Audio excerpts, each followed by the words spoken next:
Hey, how's it going, everyone? Before we get started into this next episode, I want to give a big thank you to all of you who have continued to support the podcast into the future through signing up for the Extras membership through my Buy Me a Coffee account.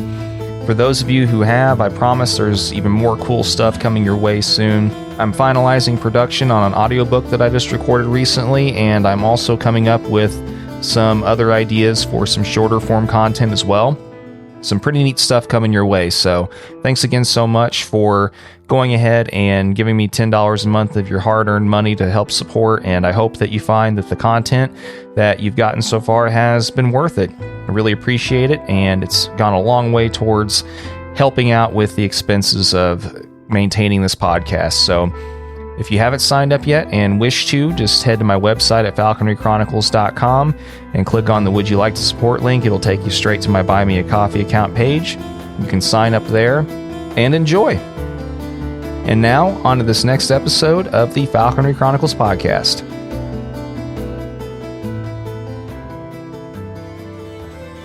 People 3 counties away could have heard me scream a very bad word. And I'm just torn up, but she's still hanging up there, and I can't have her hanging up there like that. That's just not right. So I go and I get a ladder, and I get a big giant piece of PVC pipe, and I'm still thinking in my head, am I going to get fried whenever I try to knock this bird off? And I get up the ladder, and I get that PVC pipe, and I just get it probably 2 inches from hitting her. I mean, she's upside down crucifix, wings out, just deader than a doornail, and it probably takes me 3 to 5 minutes to get the ladder and do all that, right? All of a sudden, she flaps. Hey, how's it going, everyone? Welcome back for another episode of the Falconry Chronicles podcast. And this episode was recorded at the same Dachshund field trials that I recorded my second episode, the Molting Tales episode with Teddy Moritz, and of course got a chance to hang out with lots of other friends from that crew while I was there also. But since that field trial takes place not more than an hour or so from where Jeremiah lives, he had a chance to come down and meet up with us as well. And one of the days that he came down to hang out, we got a chance to do an outdoor recording and get a chance to get him on record here as well. And I wanted to do that because, of course, he made my lure machine, and you know, I've always wanted to try and get with him also to do the whole bow fishing thing as well, but that hasn't worked out yet. Hopefully soon, though. We'll see. But anyway, I got a chance to sit down with him and talk shop about a lot of different things, you know, dachshunds, hawking with red tails, squirrel hawking, and he also told some pretty cool stories about his first red tail that he flew, amongst other things here. So we're just going to head and jump right in with this episode with Jeremiah Weber, and enjoy. Here we go.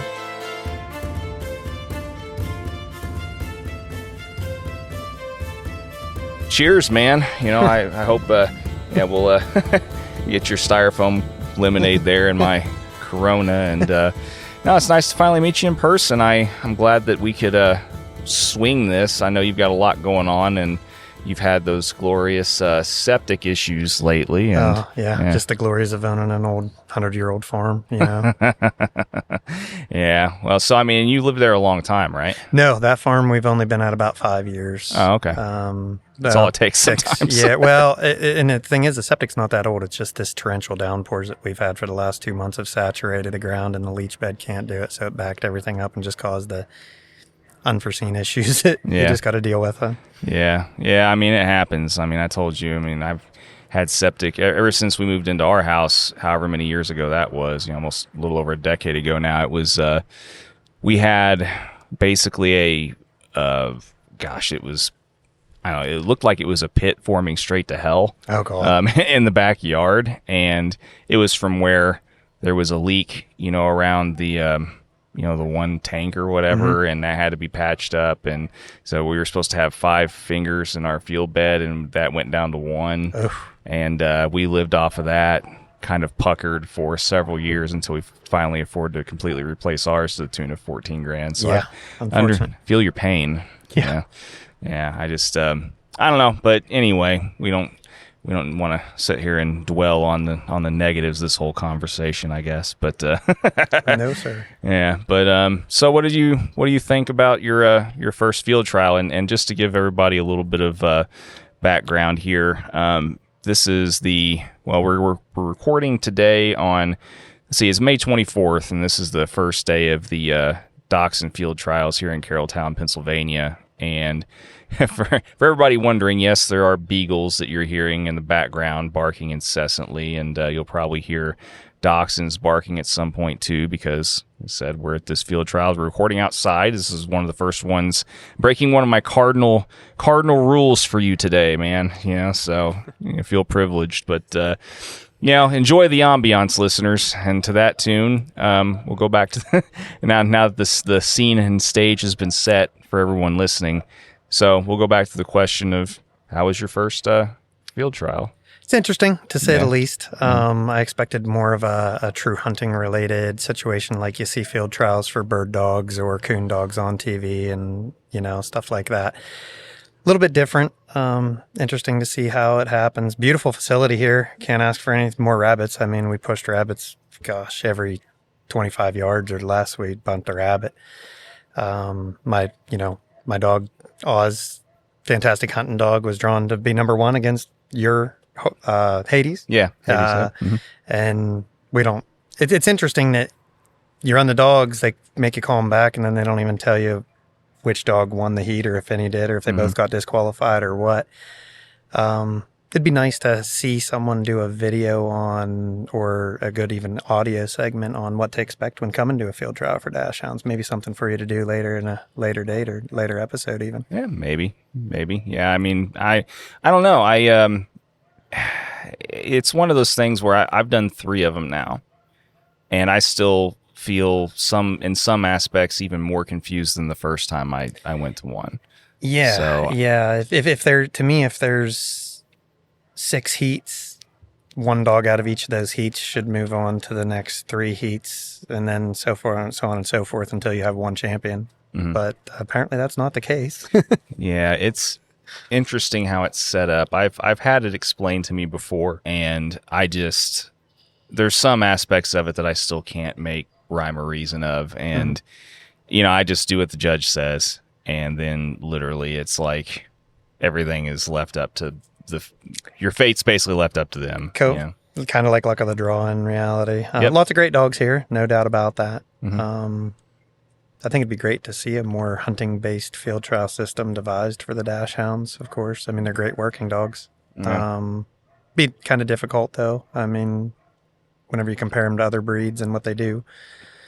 Yeah, and I don't know, I mean, there's lots of other like adjunct types of trials and stuff that exist, but none of which really, I think, can completely capture the the true feel of an actual hunt, though. No, not with a Dachshund in general either. No, I mean, there's the stuff like the barn hunts and like the earth dog stuff and everything else, but it's still, I mean, you can only simulate it so much. 100%. Yeah. Like I said, I'd like to put a couple of our dogs in a brace out there and stand up on the hill and just see how many rabbits they jump and how they run them. It'd be amazing. I mean, it would be chaos too. Yeah, just watch the fun unfold. Yeah, no, it would be cool.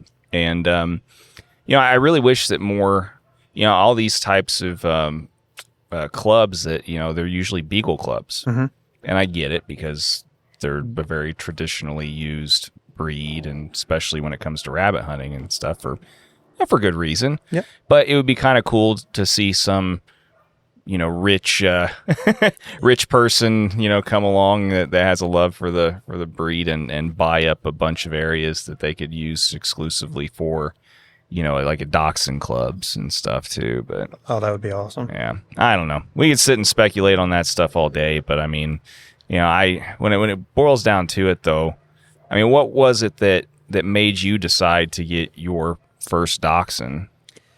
Well, I've been a falconer for, 4 full seasons prior to that. I do have an English cocker, Gus, great dog out of the Glencoe Kennels.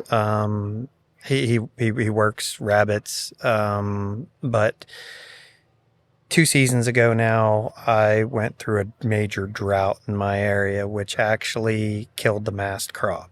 I'm a squirrel hawker by trade, and when the mast crop disappeared, the squirrels disappeared. So we were starting to see, honestly, maybe 10% of the normal squirrels that we were seeing. So I did branch out a little bit more, and where normally I would pass up rabbit ground to go after squirrels just because of the exciting hunts, and that's just what I love. I just love squirrel hawking. But when that happened to me, it took my season of, a certain amount of game and cut it down to well below half. And I had to push for that half way harder than what I normally would have. With that said, that my English cocker just would not push the brush and go where we can't, and where those dachshunds can. And I, of course, watching Casey Everett and a bunch of other guys on social media running these dachshunds and watching them go down holes and in log piles and coming out the other side. I remembered Teddy Moritz putting on a seminar at one of our field meets for the Pennsylvania Falcon and Hawk Trust Club. I believe it was down in Delaware Water Gap, probably 5-6 years ago. And I started researching the dachshunds and dachshunds, and I called up Teddy, and she of course had a pretty bad year with litters then. I think she only had 2 survivors or something like that, and she couldn't get me a dog that year, and I was pretty excited and wanting one just to prepare if we had a drought again last year or even in the future. And doing some research, I found out that they would tree squirrel and run squirrel also, and go inside trees and pull squirrels out. And watching Casey's, Ginger do that, really intrigued me also, because a lot of my hawking is done alone. So just to have the extra body out there that would go and move extra squirrels, be on the other side of a tree. So I called Teddy up, and she gave me 2 breeders' names, who she trusted. And I called and got a hold of Kevin first, Kevin Stoller. In Kentucky, which because you have a dog from Kevin. 2, yeah. Yes, I'm sorry, 2. Yeah. And Kevin and I just hit it off so well, and that probably on the phone almost 2 hours. And he already had pups on the ground, and they were going to be available, and they were a week and a half old at that point in time. And I talked to him and told him who I was and what I did, and he basically agreed that I could get on the list. And I was actually 3rd on the list at that point in time, and he had 5 male pups on the ground. And I wanted a male this time. I've usually, with my hunting dogs, in most cases had been females, but my Gus was a hand-me-down, my English cocker, and he was a male, but I wanted a male dachshund. And with talking to Kevin, he told me I was 3rd, so I'd have 3rd pick. So I didn't get my hopes up of looking at the pictures of the litter and saying, I want this one, you know what I mean? And I ended up being 2nd on the list, because the gentleman who was 2nd ended up backing out, and Mick Brown took the 1st, and he ended up taking the runt. It was a decision. I drove to Kentucky, took me about 12 hours total, and sitting there with 4 other pups there and running them in Kevin's little pen that he has there. I chose Oz, and I'm really glad I did. I mean, he's a little larger than the rest of his litter. He's still miniature, not in that standard size by any means, but he doesn't go to earth, which is kind of a blessing and a curse in a way. I don't need reflushes, so I'm happy with it. Yeah. I need flushes, and most of my flushes are going to come from above ground. So I'm running red tails. I'm not running Goshawks or anything like that. But he's been an amazing dog, and very, very influential in working together with the bird and squirrels. He's flushed rabbits. He caught rabbit and killed it on his own. He's caught squirrel and got a hold of him to the point where I could get a hold of the squirrel and help him kill it, which is very interesting with a red tail above coming down at the same time, because we all know a red tail's not going to back off when it sees a live squirrel. A squirrel in general, in any way. So at one point in time, I grabbed this squirrel right there when Oz had it, drug it out of this tree, and then the hawk comes down and grabs it right by the head, and it's just chaos moment. Yeah. Yeah, it was a pretty cool picture. I remember seeing the picture and stuff. But now, and refresh my memory a little bit here too. If I remember right, I think wasn't your dog and the one that Mick ended up with part of the 4 or 5 dog litter or something like that? Because I'm wanting to say, isn't Bale your dog's brother? How old's Bale? Is he just going to turn 1 here next month? Yeah. Yeah. In June. Then yes. Yeah. Yep. I wanted to make clear on that because I couldn't remember for sure, but as we were talking, I was just like, oh yeah, I had almost forgotten that, we actually have litter mates. Yeah, absolutely. I honestly didn't realize that until right now. I knew that you had one from Kevin. I didn't know that Bale had came from him. Yeah. So Bale was one of the reds. Yeah. And because Horace is almost 2. Okay. So it was a couple of litters or so ago, but no, it's another small world kind of thing. I am very happy with Bale. He was kind of, I'll admit, he back in December was a spur of the moment kind of impulse, just gut feeling kind of buy. Yep. Probably should just say an impulse buy. But anyway, out of the 2 pups that he had left, it was really an easy decision for me because I was able, after the Evansville meet, Kevin came up, brought both dogs with him, and he brought one in. The first one he brought in was, I could tell instantly, was not going to fit in our household. That was a black and tan. No, he had 2 reds left. Oh, okay.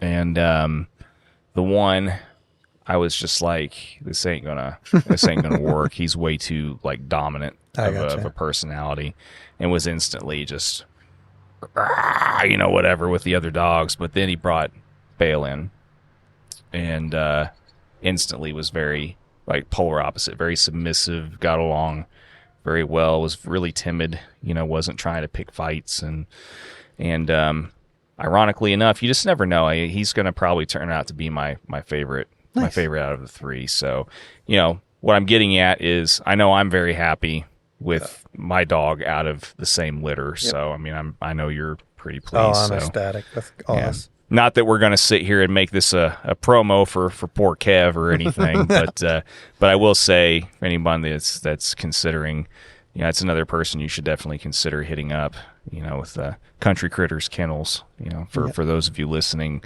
that might be interested, and if you're trying to find other people, there's still very few falconers that are consistently putting out litters, especially for dogs bred specifically for falconry in mind. So anyway, just throwing that out, but I figured you would concur with that. Absolutely. Oz, like I said, I've had a lot of dogs in my life, and Oz is one I can actually say is one of my best dogs. He's my right-hand man, truck my dog. He goes everywhere with me.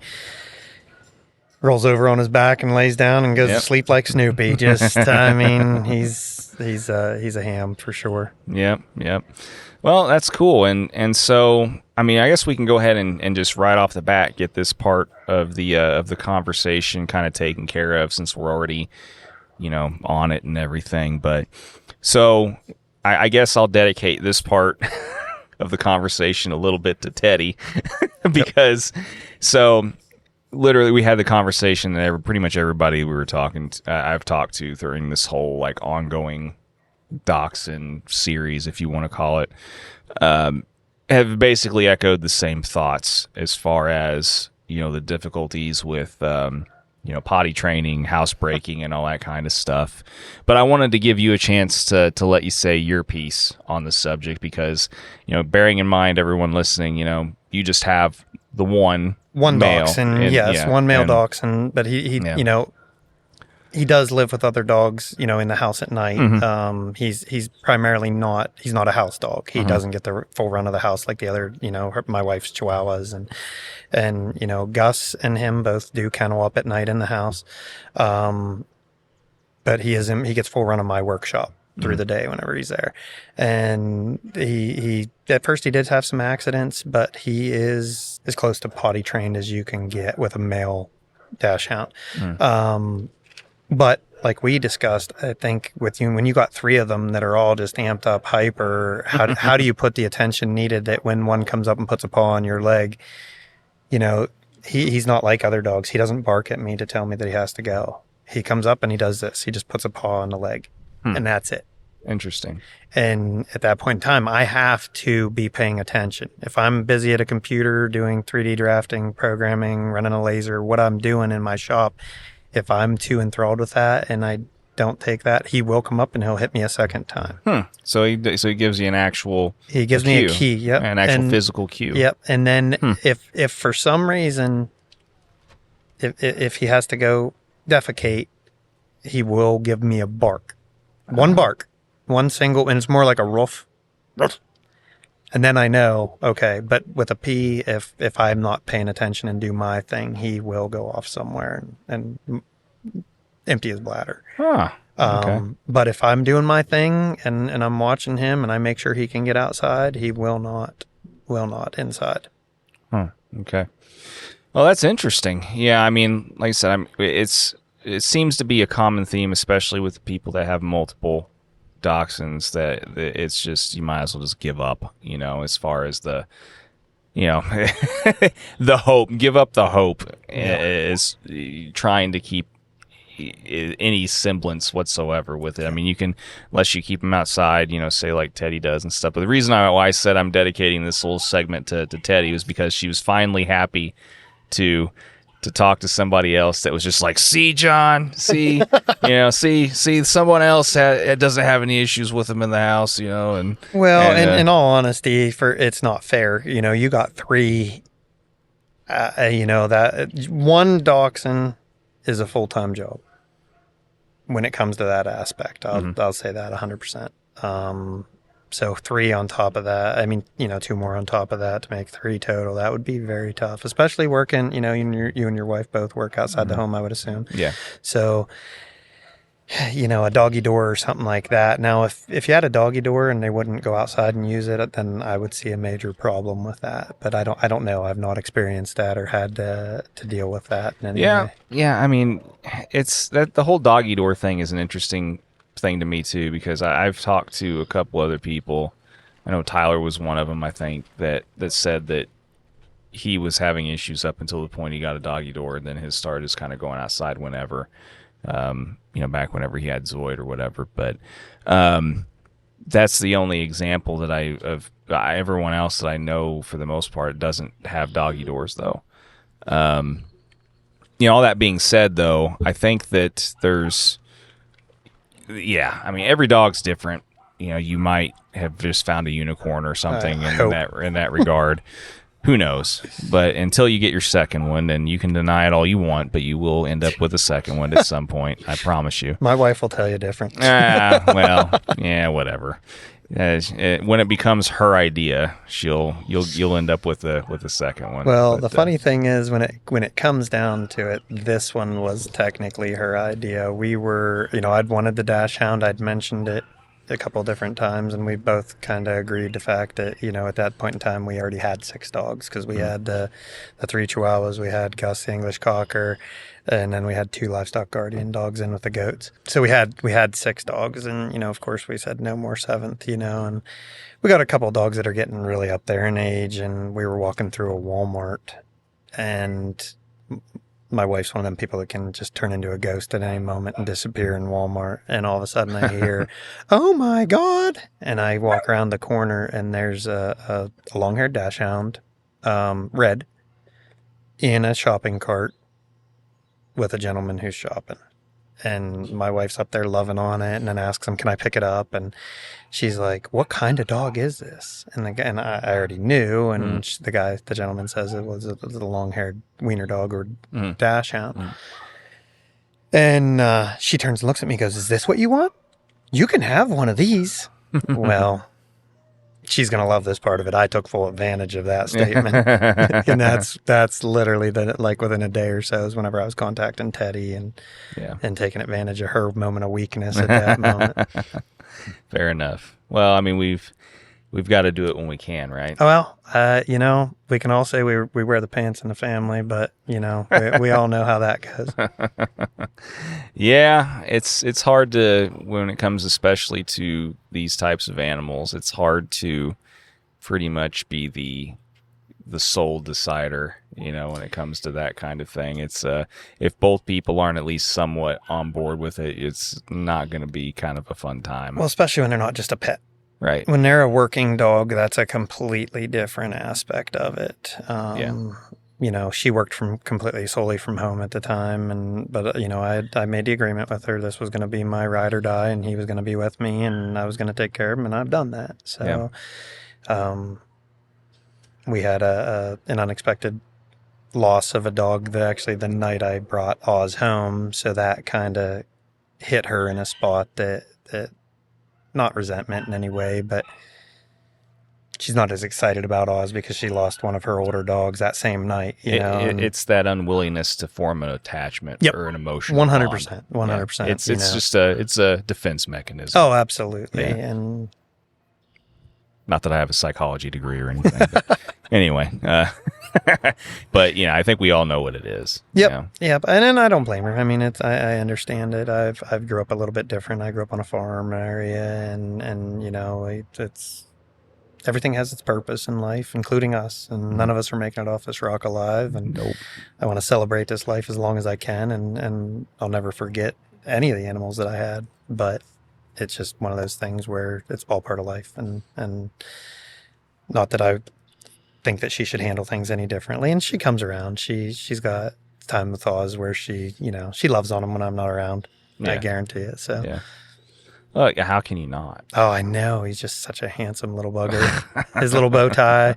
That was actually my a crush to my gut this morning, that he wasn't going to get to wear his GPS collar and his bow tie, because I had no clue that I couldn't put his hunting GPS collar on him, which is a whole nother thing, because he has a switch that he flips, and that he knows Pathfinder 2 collar, when it comes off the top of his kennel box. Yep. It's instantaneous. Mm-hmm. He just turns into a ball of fire, and that didn't get to happen to him today. He got a collar put on him that he's never had on, and didn't look anything like that. And not to say that he would have done any differently out there in the field. I mean, he definitely would have been ramped up. It probably might have been worse. He might have just taken off running for the wood line looking for squirrel. Yeah. So. Yeah, I mean, sometimes you got to be careful what you wish for. I mean, they mine are the same way. They know what's up. If they see me grabbing collars off of the hook, they know. Oh, and yeah. It's game on, and if you're not, there's going to be some not happy entities in the house if you're not leaving and going to a field, if those collars are getting picked up and they're not going. So. Well, it's actually quite amusing, the birds also. So that Pathfinder 2 collar makes a very distinct tone when you turn it on. Yep. And a very specific combination. I tested it. The hawk's in the hawk box in the back of the truck, in the rear seat of the pickup truck every day when we go hunting. We go hunting in a pretty much the same area, not every day, but a lot. I've access to a rather large piece of ground, and there's a very distinct set of bumps when you're going in there. And just as soon as I hit those bumps, I turn the collar on, because it gives it enough time to link up to the satellites and everything else before I get parked. Just as soon as that bird will be quiet in that box, that dog will be quiet in that kennel in the passenger seat.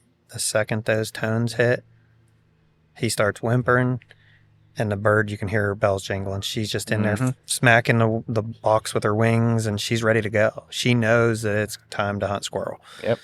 Yep. No, it's the same thing with a bigger long wing, whatever you're flying, whether it's a peregrine or whatever.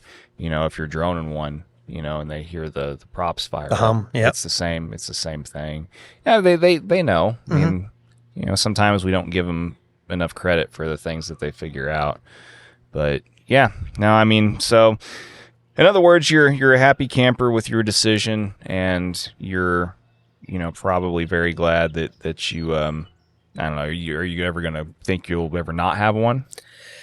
I made that decision very early on, within having him about a week, that I can't imagine life without a dachshund from now out. Yeah. Of course, there's always the chance of multiples, but that would be later in life, if at all. And, after my daughter graduates from school and gets out of the house. And, but I can't imagine not having one, especially for my falconry. It's just, I have a hunting partner every day now that can go where I can't. Just period. Whether it be a culvert pipe, a brush pile, he will not go to earth. So yet, I mean, he partially does, but he won't fully go to earth. And like I said, doesn't bother me too much in this instance. just having that extra body moving when it comes to, well, of course, rabbits, he's going to find them and seek them and get them and make them move no matter what. I can't bypass rabbit ground now that I hunt him.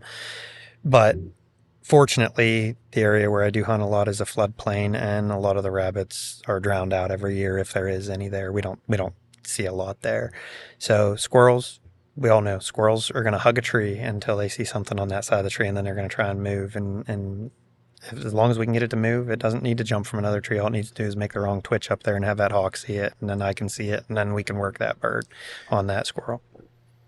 Yeah, I think that I'm going to probably... well, let me just also emphasize, too, as long as I live in the Midwest and as long as I'm in similar terrain to what I am now, it won't be any different for me either. I mean, if it wasn't for some of the little quirks, they would probably be my like ideal, like perfect breed as far as just like what I want in a package for a dog.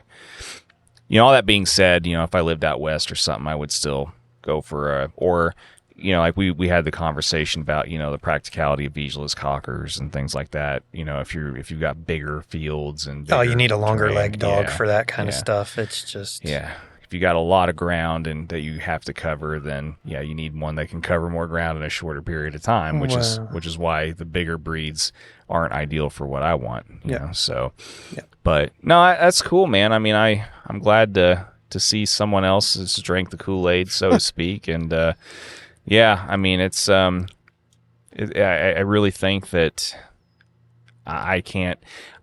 I probably won't ever be able to see myself without at least two from now. I mean, part of the reason in the back of my head too, the whole what if factor is a big reason why I went ahead and just bit the bullet and got a third one also, because I want to be able to alternate them and keep them fresh. And then I also want, there's always that worry. Well, what if something happens to one of them? I still want to be able to try and run at least two. Yep.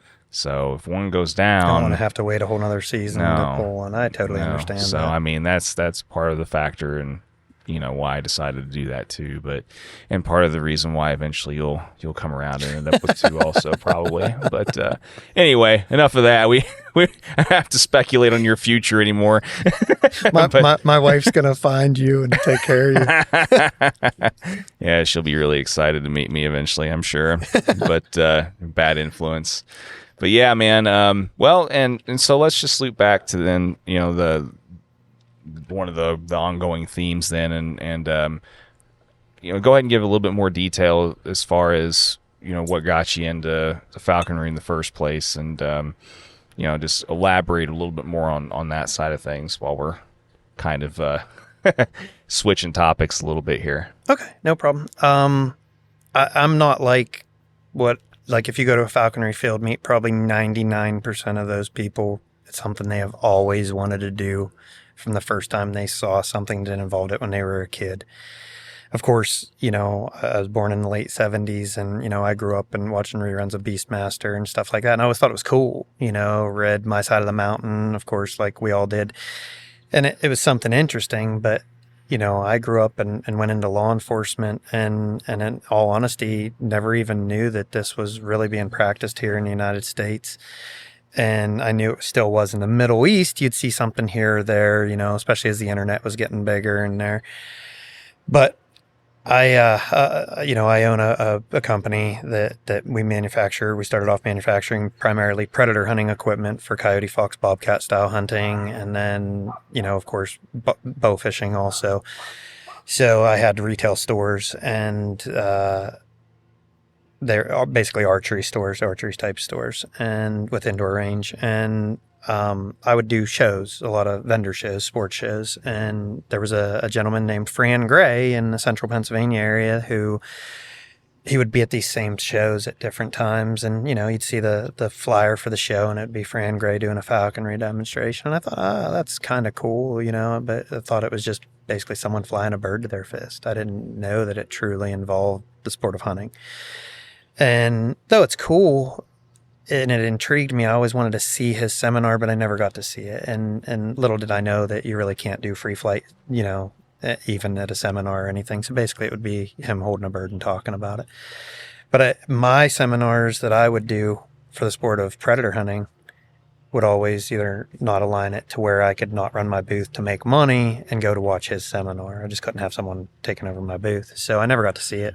So almost 10 years ago now, or right around there, I was inside my one retail store getting ready to close it up. It was like 5 minutes till 7, and I closed the door at 7, and I was getting ready to go predator hunting for the night. So getting all my gear together and hear the ding of the bell out in the front. So I walk out, and I instantly recognized him. Fran Gray's like bigger than life. He's a real life Yukon Cornelius. That's what he looks like. He's just this big mountain of a man, big beard, and literally if he dressed in that exact clothes, he's just a true life Yukon Cornelius. Awesome guy, big heart bigger than him. I didn't know him at that point, never spoke a word to him, but I actually said, "You're Fran Gray," because I recognized him. And he said, "You're Jeremiah Weber." And I'm like, "Oh, okay," and we got to talking, and next thing you know, it's almost 2 hours later and we're still talking. But I found out he was a predator hunter too back in his day, and he's like, "Well, would you want to go hunting sometime?" And we had talked about the birds. The conversation had went everywhere, kind of like this is. And he said, "Would you like to go hunting sometime?" And I said, "Well, I'm getting my gear together right now. Let's go. We're gonna go fox hunting." And he said, "Well, I mean with the birds." And I said, "Well, yeah, it's something I'd really like to, check out." And he goes, "Okay, well, meet me at such and such spot tomorrow morning and at 11 o'clock in the morning." Okay, so I meet him there, and it wasn't the greatest spot. He had recently moved to that town, and that's why he was there. And he asked me, if I knew a place that might have a little bit more game at it. So we moved to a state game lands area that is primarily a wild bird recovery area. But it was a Harris's hawk that he was flying at the time, and didn't have much, nothing moving, a mouse underneath a tree, which the bird took, and we all know how that ends a hunt, So wasn't real exciting for me, but it was cool. And left there thinking, pretty cool. A couple days later, he comes in my shop again, and this time he's carrying what I know now is a bow net. And he's like, "Can you help me fix this?"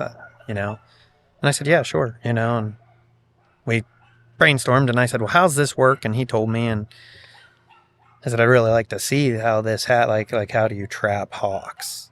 And he's like, "Well, this Thursday we're going trapping. The winds look right. If you'd like to go along."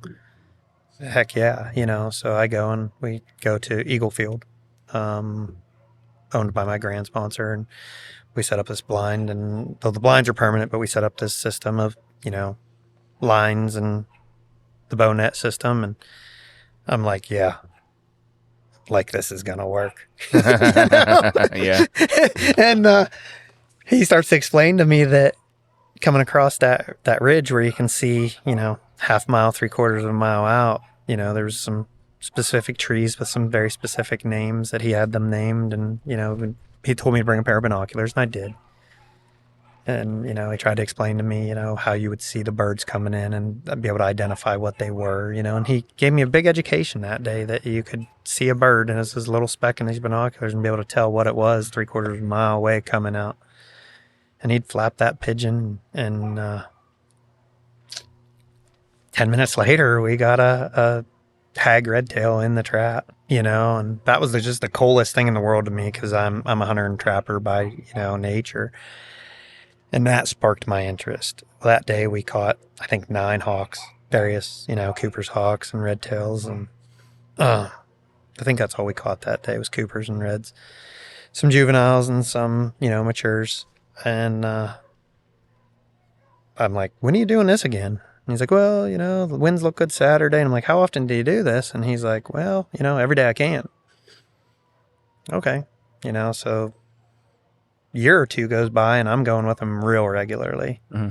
And he keeps asking me, is this something you'd maybe want to do? And I like the trapping. I like that. I didn't want the responsibility of the bird. I'd learned so much about falconry in that time period, and what you had to do and how you did it, and the apprenticeship. And that by a year and a half, I setting the traps up, I could have went up there. If I legally had a license, I could have went and trapped completely by myself and knew every bird that was coming down the ridge. And he I don't even know how many years went by, and he'd ask me periodically if it was something I wanted to do, and I just kept telling him the same thing now. And then just I got to go. He goes, "Would you like to go to a field meet?"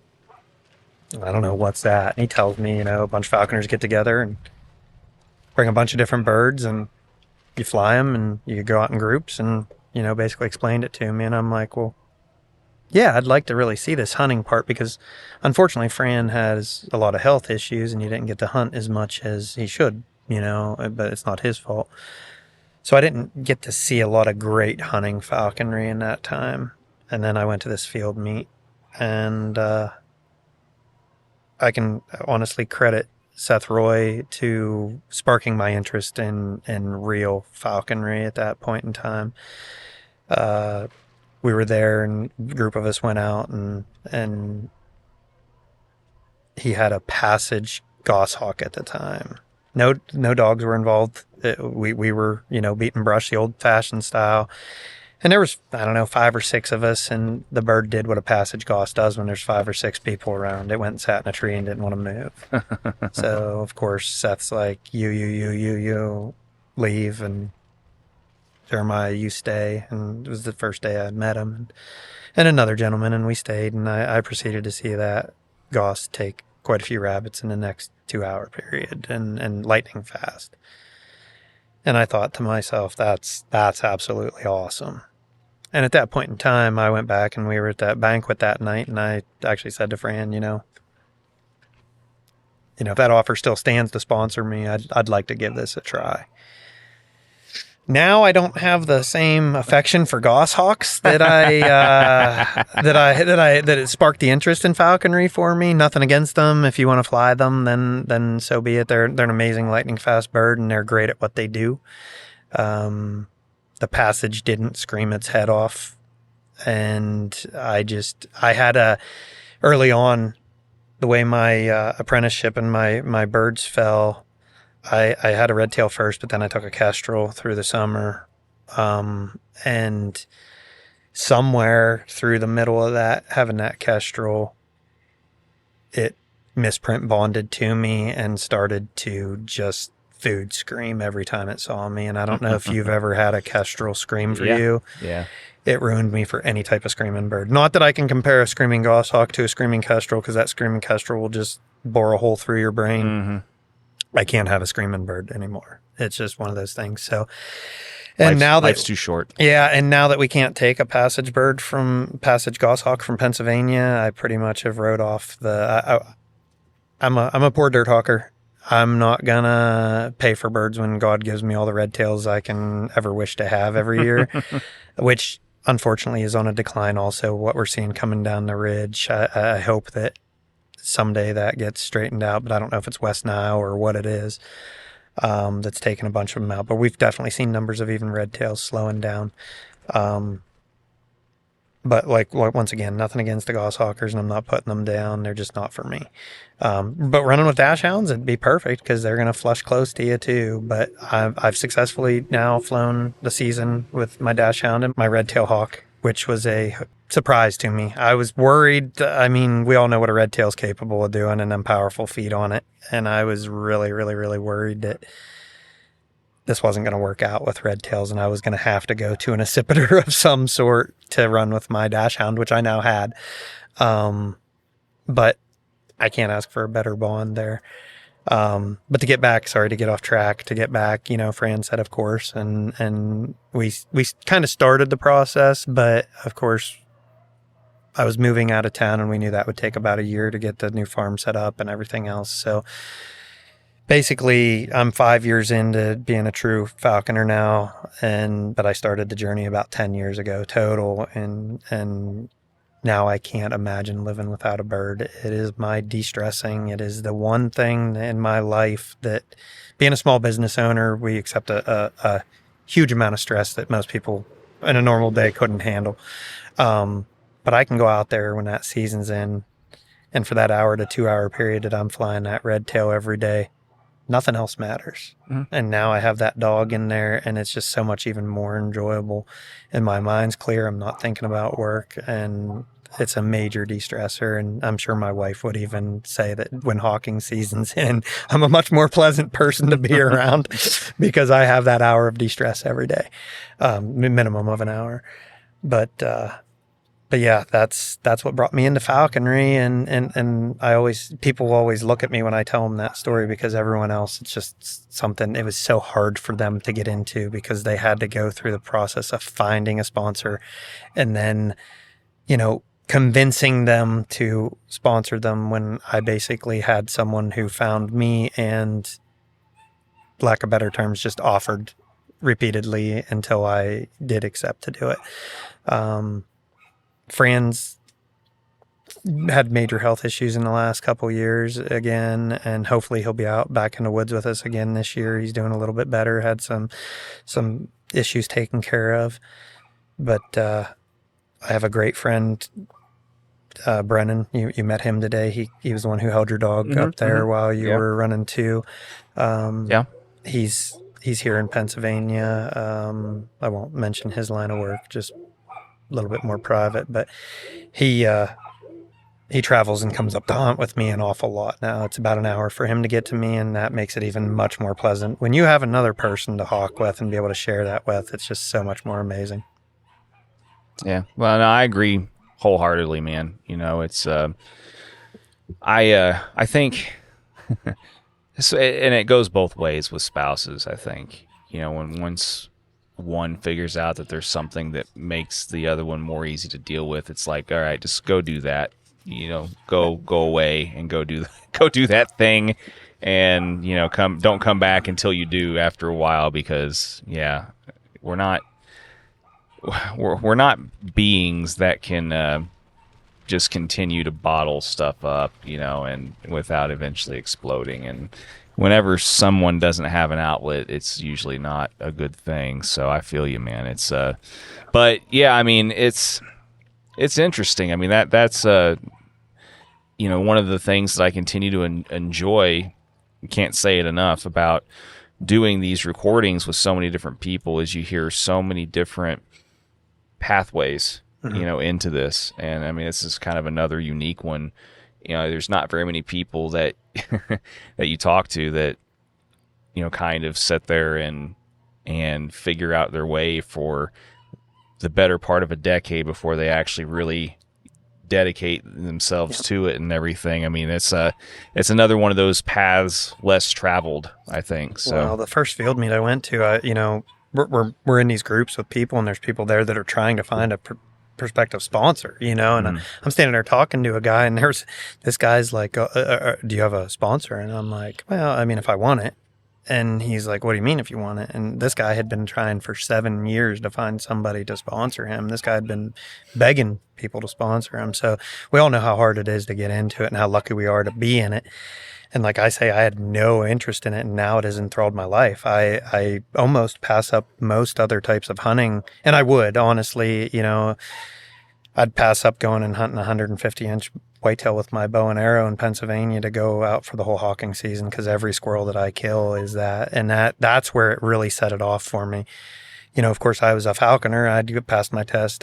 Got my apprenticeship, went and trapped my first bird, and, and I'm a falconer. But I'm training that bird, and I get it, like 22 days in, I'm like, okay, I got to free fly this thing. He's ready, Yeah. And I take it out, and, and I'm the whole time you're told not to go after squirrel. Mm-hmm. Don't go after squirrel. Don't target squirrel. If your bird gets on a squirrel, try to pull it down. Everybody that I'm talking to, don't go after squirrel. Don't go after squirrel.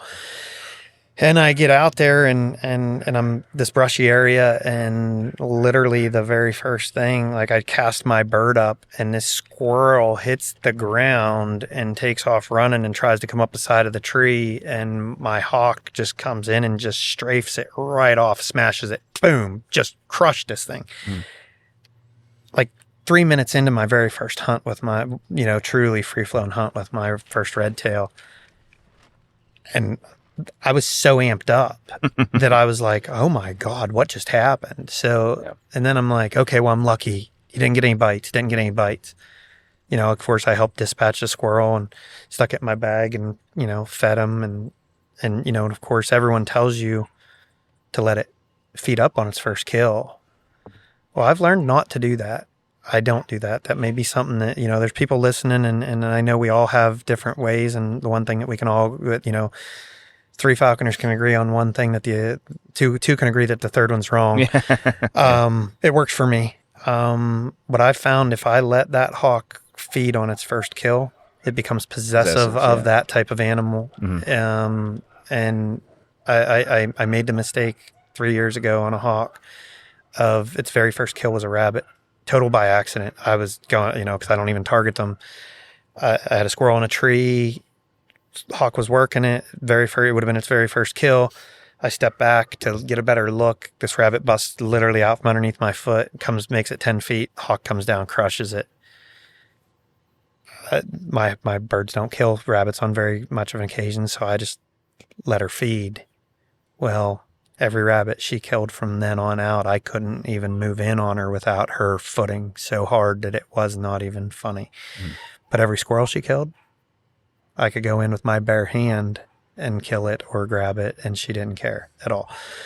But, when I killed my second squirrel in general, it was all over for me. And, I called my sponsor up and I said, I'm targeting squirrel. It's what I have, and he said, well, target what you have. Kind of like if you reflect back on Gary Brewer, it's almost the same exact thing, and of course at that point in time, I hadn't even read Gary Brewer's book yet because, Beauty and Bushy Tails, because how hard it was to find a copy and pay $400 for it, Yeah. So I knew nothing. I just knew what I was raised on as we hunted squirrel and rabbit when I was growing up, and I started to use those tactics, and then we've came up with our own, if you watch any of my videos online, you'll see me screaming like a banshee to get them things to move, because ultimately we're not allowed to use a slingshot or anything like that technically to move an animal. So the best thing I've found for squirrel is my own voice. I can project like no other. My prior career in law enforcement, I can project out my voice and I can make a squirrel move from one side of the tree to the other, and it works for me. But it might not work for somebody else, and someone else may feel that that's not elitist enough for falconry and you shouldn't be going out screaming like a banshee. But I do what's good for me and what releases my stress and makes my falconry better. Yeah. So once again, some people might not agree to that, but it definitely works for me, and I highly recommend screaming at the trees because the squirrels will move. Well, that's like I said, like you summed it up perfectly, and to each their own. Whatever works for you, and yeah, especially with certain species too. You brought up the whole possession point. I think with certain species, especially, like Harris's and some can become even more so. I think and if you don't want a particular habit to develop, the best way to not do that is to never start it. 100%. 100%. So I wouldn't argue that at all. So I use day old peeps for my trade-offs. That's they're very consistent. They burn consistent through the season. I can and literally that very first animal it kills, day old peep to trade off, because it's already lure trained at that point. My bird's not going out until it's 100% struck to that lure.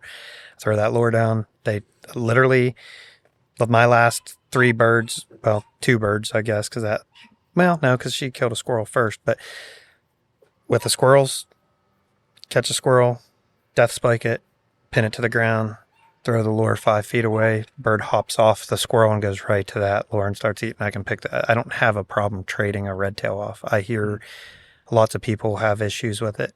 I think it's honestly because they let them feed on that first kill, and then it just creates, like you said, a pattern of a problem. Well, and if you do it once, I still don't even, because the birds that I've had, I've done it both ways. Mm-hmm. I've let mine feed up on a kill before. Never had any issues transferring a bird. Good. I think, and and then I've never started it in the first place. Mm-hmm. That being said, I think that a lot of the people that have issues transferring birds don't develop a specific routine and do it the exact same way every single time. one way or the other. Which is basic falconry. You have to have that routine. When you break that routine is when things go bad. Yeah. What I've noticed personally, just my personal observation, is that people that have issues with trade-offs and other things like that, it's just because they're not following their own steps, the same way each time. The bird doesn't know what to expect and they run into problems, basically. So. I see it a lot. I go to field meets and I see, and I'm not putting anybody down. That's not what I'm about to say, but I see a lot of birds go and sit in a tree because that bird's not on weight. And beforehand, I always try to ask people in my groups, is your bird on weight? Well, it's, maybe a half an ounce heavy, da-da-da-da-da-da. Put it in a box. Wait, you got nothing to, and, I have an 11-gram window that I fly my birds in. 11 grams is what I've systematically came up with myself. It's pretty tight. And if it's not in that 11-gram window, I don't fly it. And it is tight. And when you think about it, I do weigh in grams, even my red tails. It's just such an accurate measurement. But I have found that if I keep my bird in that 11-gram window every day, it's 100% in York, and it just hunts to its fullest. You go out, and if I try to open it up to like a 1 ounce, a 28-gram window or so, there's days that it's lackadaisical. It'll chase a squirrel, but it's not going to go full bore. And I've just tightened it down to that 11-gram window. And if it's not in that 11-gram window, I don't fly it. It's just, or I wait until it does hit that. I'll go to, I am self-employed, so I do have that luxury of being able to go to my shop, sit there with the hawk in the box, or put her on the ring perch and wait and say, calculate her out. I know that most likely she's going to burn 3 grams an hour, and, walk over, throw her on the scale. Okay, it's time to go hunt. And that way I know that if something does move, she's not going to sit there and watch it. Yeah. But I go to these field meets and I see a lot. That's one of the biggest things I have that I see an issue with people is not following a system and not having a system. Yeah. And I mean, a lot of it falls back on sponsors, and once again, not putting anybody down. It's just find what works for you. And I'm the type of guy that always goes just balls to the wall with everything. If I get in it, I want to be the best at it. I know I can't be the best falconer ever, but I want to be very good at what I do and make myself happy by being successful.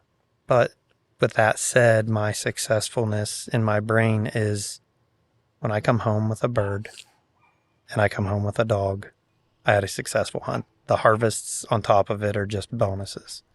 That's it. That's the adrenaline rush that I get out of it, and honestly, in 5 birds, I've had 3 telemetry chases is all I've ever had. I've never had to knock on wood, something that used to be wood at least.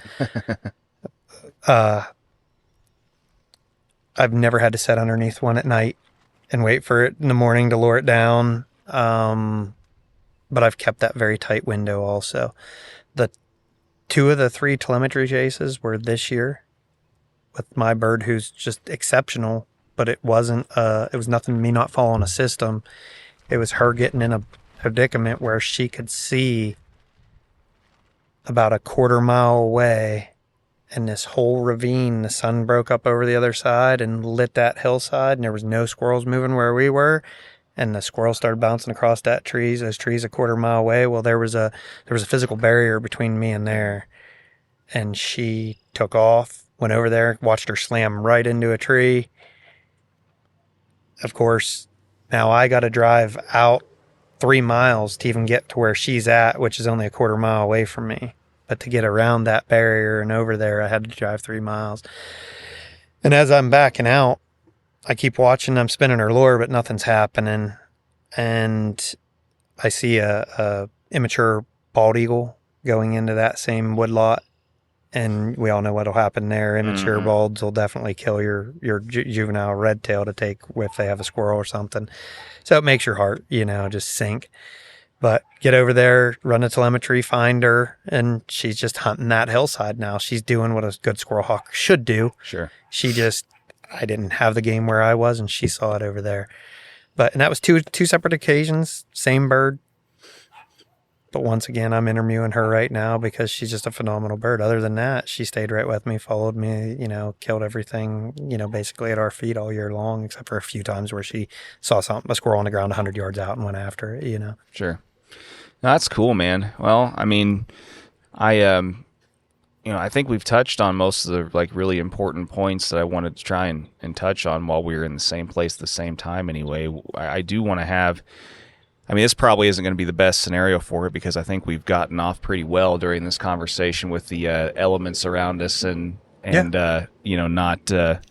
not running into too much bad luck with too much uneditable noise issues and things like that. But I would like to have a whole other conversation as kind of another like adjunct episode or something sometime about, the bow fishing stuff. Okay. And, some of the other cool stuff that you've done with the predator hunting things, because I'm going to possibly start putting out some alternate content like that. Awesome. And I think it'd be really cool to touch on that. But in a little bit less stressful, a little bit more controlled audio environment. That's okay. That's fully understandable. But anyway, it's been fun finally getting a chance to get to meet you and stuff though, and have this in person, and you've already given some good advice and some good stories and stuff. But is there any other like really good story that sticks out in your mind or a notable experience that is kind of imprinted on your brain as far as just a particular hunt or one of the other birds that you've flown or anything? Or I had an amazing absolute first bird, which I now know was a male. I did not know that then. It's funny of how that course, works. Everybody wants a big female. Everybody thinks I got a big bird, and we're just going to call her she. Greta was what I named her. Of course, I come from a lineage that you don't name the bird until it makes its first kill for you, right? That's kind of something I try and stick to. So, and I stick to it. I don't even try. I try not to even get a name in my brain until that first kill happens. And I call her Greta the Great now. She killed 67 head of game for me in my very first season as an apprentice. I fell in a bucket of crap and came out smelling like a rose, I attribute a lot to it to my prior hunting, but so Greta had everyone around me, Brennan, Jeff Finch, Fran Gray, everybody that I talked to and used as mentors in those early years, Seth Roy, all of them always said this bird was like a cat. It had 9 lives. So about 2 weeks after her first kill, I have this bird and she's hunting. And unfortunately here in Pennsylvania, we have the anti-hunting Sunday laws here. So even a wild bird taken from the wild, we're not allowed to hunt on Sundays, except for now we have 3 legal Sundays that we're allowed to hunt. But so I would do trainings on Sundays, and I pull her out of the mew. I go take her into the barn. I weigh her. I come out. She's at a hunt weight. I'm gonna just throw her up, call her down to the glove a few times, and then lower her down. And just repetitiveness, that same thing like we talked, having a system and doing it. And I throw her up, and when I throw her up, she doesn't go for the fence post that she would normally go. She turns and she starts heading towards my apple orchard. And when she does, I automatically think, we've reflected on how good their brain is. 2 days prior, she had a rabbit chase in that orchard. And I thought she's going to go land in the top of one of those apple trees, and she remembers that rabbit there. So I just figured I'd lure her down from there. Well, her angle of ascent starts going above that angle of those trees towards a telephone pole, or actually an electrical pole with a transformer on it. And I'm like, no! And I start yelling, and she lands right on the top of that transformer, and a big giant spark happens. A lightning bolt, we might as well say, and a bang. And next thing I know, Greta's hanging upside down dead from that transformer with one helix. I'm devastated. Like, I am truly devastated. And at that point in time, people 3 counties away could have heard me scream a very bad word. and I'm just torn up, but she's still hanging up there, and I can't have her hanging up there like that. That's just not right. So I go and I get a ladder, and I get a big giant piece of PVC pipe, and I'm still thinking in my head, am I going to get fried whenever I try to knock this bird off? And I get up the ladder, and I would get that PVC pipe, and I just get it probably 2 inches from hitting her. I mean, she's upside down crucifix, wings out, just deader than a doornail. And it probably takes me 3 to 5 minutes to get the ladder and do all that, right? All of a sudden, she flaps. And I'm like, what? Like a bat upside down. And when she flaps, I was like, what the heck? And she falls. She starts to fall. And I just expect her to just thud at the ground. Well, about 6 feet off the ground, she inverts, flaps, and heads up into the top of one of them apple trees. And she gets up there, and she's all kind of wobbly in them sap limbs. And at this point, I just think it's nerves. You know, I think she's dead. There's no way she lived through that, right? I've heard all the stories, people out west running jacks and the whole foot being burnt off and everything else. And so I go over to the underneath the apple tree, and I'm spinning her lure, and she's just up there just wobbling, and her eye, you can tell something's wrong, you know, in her head. And I throw her lure down on the ground and nothing, and then all of a sudden she just like folds up like a football and falls out of the tree, thuds to the ground, probably 18 feet, just thud. And once again, she's dead. You know, she's laying there. I pick her up, like hold her to my ear, start, you know, trying to figure out breath. I'm not going to do CPR on this bird. I don't even know if that's possible, right? But I can't feel anything. And I'm like, okay, she's dead. So I did, you know, in my brain, I need to save her deck feathers and other things to imp if need be into other birds.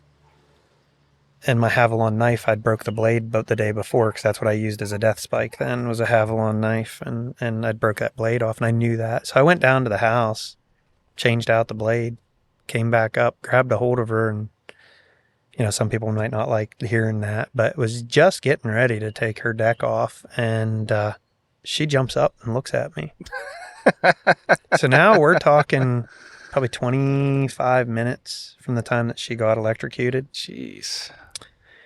And in that meantime, I'd looked at her. Her feet there was no burn marks. There was nothing. The only noticeable mark on her that she had was on the side of her sear, right above her nostril. She had what looked like a little lightning bolt, like a Harry Potter lightning bolt mark on her. And I actually have pictures of that.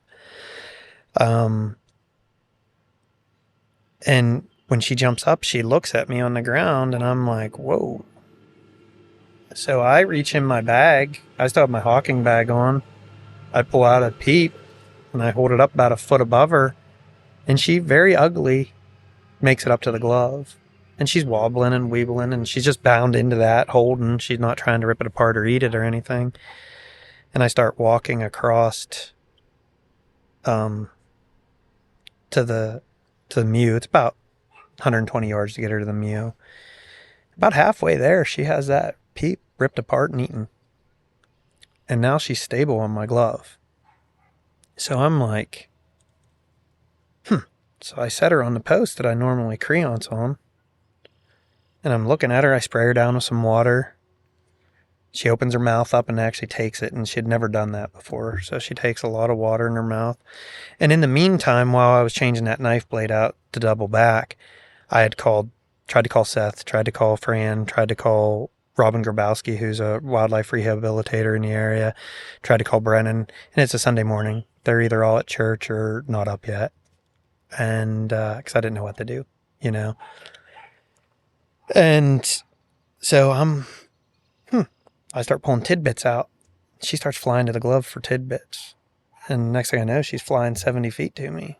So I'd given her enough tidbits in that peep, gave her a little bit more hydration, and stuck her in the mew. And then all of a sudden the phone call started ringing in. Everybody was responding back at the same time. And I'd left them voicemails. And every one of them was like, hey, sorry for your loss. And I'm like, well, she's alive. And every one of them is like, no, she's dead. She just doesn't know it, you know? And I'm like, no. So, of course, then Robin Grabowski calls me, and when it comes to raptor, she's a raptor rehabilitator. So when it comes to that, I take her word very seriously. And she's like, listen, Jeremiah, kidneys, liver, everything's fried inside. She's just, make her comfortable. She'll probably pass by morning. Okay. So, it was a Sunday. Went out, gave her a little bit more food, sprayed her down again. Monday, she was still alive. Fine. Nothing wrong with her. Let her burn off that food through Monday. Tuesday morning, she was at hunt weight. She killed a squirrel. I send pictures to the group message with a few of my buddies that are, that I've mentioned, and they're like, what are you doing? And I'm like, well, if she's going to die, she's going to die doing what she loves to do. And she continued out a season, killed 67 head of game for me. She did get some dark spots. 2 weeks later, some dark spots happened on the bottom of her feet. Not like bumblefoot or anything like that. They never opened up to sores. I think they burnt from the inside out. Other than that, she never had an issue except for near the end of the season. She did start breaking feathers in her deck and in her wings. And I think they may have been dried out from the electrocution. Mm-hmm. But so one good thing came out of that. I learned to keep my birds mostly away from electric wires if I can. But I also learned through talking to a buddy of mine who is a lineman that you can call your local electric provider and you can have them put what's called squirrel guards on transformers. Insulate it, basically. Yep. So if you are a falconer and you have a transformer anywhere around where you hunt or train, you can actually call that local service provider and tell them that you saw wildlife get electrocuted on that or something, and they'll come out and they'll put those on for free. And I actually have some pictures, and I'm actually going to be writing an article about that for one of our club's magazines here soon. That's a good idea. Just to put the word out there and let people come in. And I did it. I called Penelec, and it was, that afternoon they were there. They take it very seriously.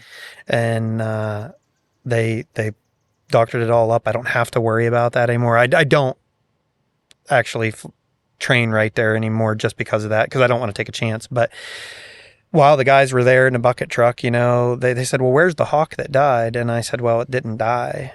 And I said, it's actually mine. I'm a falconer. And they're like, oh, that's cool. But what do you mean the bird didn't die? And I'm like, because they had to come in and reset the transformer and everything.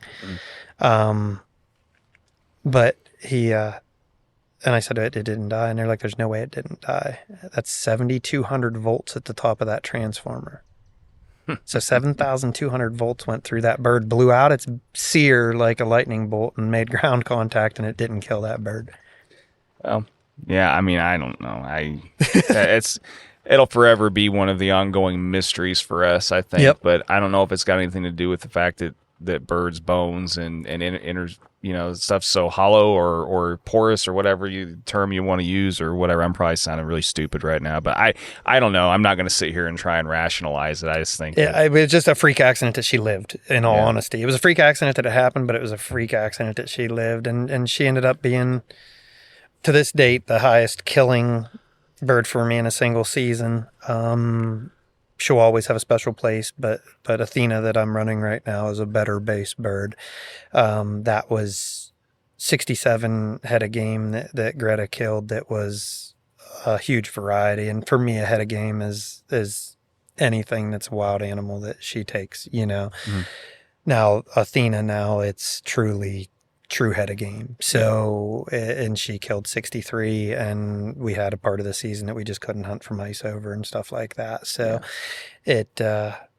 she's a great bird, but that is a very special thing that I'll always remember. And I'd like to pass on the knowledge to other falconers that, get those electric lines taken care of, especially transformers if you can, and your local service provider should come out and do that for free for you. Very cool, man. Well, I think we're going to be hard-pressed to end on a better note than that. That was a hell of an additional story, and I appreciate you sharing. And real quick, before we get off here, I want you to go ahead and plug your business and stuff. If anybody's listening that wants a really good lure machine or, some other decent equipment, you should hit this guy up, so... Well, thank you. I own Boondock Outdoors. I've been a sole proprietor of it for my 15th year now. I did have a career in law enforcement prior that ended relatively shortly with a disability of a broken femur in a traffic accident. But I own and operate Boondock Outdoors. It is solely a hunting or fishing-based opportunity business, and I manufacture all sorts of predator hunting equipment to falconry equipment. A lot of the falconry equipment is not on the website. It's more word of mouth. Now, my lure pulling machines are, and bow fishing equipment. I'm also a bow fishing guide, a licensed guide here in Pennsylvania for bow fishing. So whether you want a bow fishing adventure or you need some good bow fishing equipment or you need some great falconry equipment, I have a bunch of lasers and I can make some pretty precise, awesome equipment in the shop. And we run a lot of 3D printers and make just very unique items. Different than most. Small one-man shop. I do have a helper that comes in a couple days a week and helps me now, but we build everything on demand. It's the way to keep the overhead low. So boondockoutdoors.com, pretty simple to find me. Jeremiah Weber or Boondock Outdoors on any social media outlet should plug you into me. And like I say, this is what I do to solely support my family. So we truly appreciate our customers, and I'll help you out anytime if you have an issue with one of my products or even something that's not one of my products and you just want to talk about it. Give me a holler, and middle of the night, whatever. If I'm up, I'm answering you. So Perfect, man. Well, like I said, I'm really stoked that we could make this happen, and it was a lot of fun, as it usually is. And thanks again for taking the time, man, and coming down and running some wieners around for a day and hanging out. And we'll have to do the bow fishing thing, man. I really come on out. Really want to do it. So the most fun you'll have with your clothes on. Come on out, man. Well, yeah, I'll be the judge of that. I'm going to tell you, I've been a guide for 15 years now, a guide also, and the smiles and the pictures tell the story, man. It's just, and most of my clients are multiple repeat per year, so it's one of those things that if you don't want to have another hobby, don't do it. Well, we had that conversation. That's why I'm still partially scared, but we'll see how it goes, because I know I'll end up finding out at some point. But yeah, man, I appreciate you. And until we have that conversation about bow fishing again, whenever we decide to do that, whenever that is, take care. I appreciate you coming on, and we'll talk again soon, man. Thanks. Been great meeting you, sir. Yeah, for sure. Yep.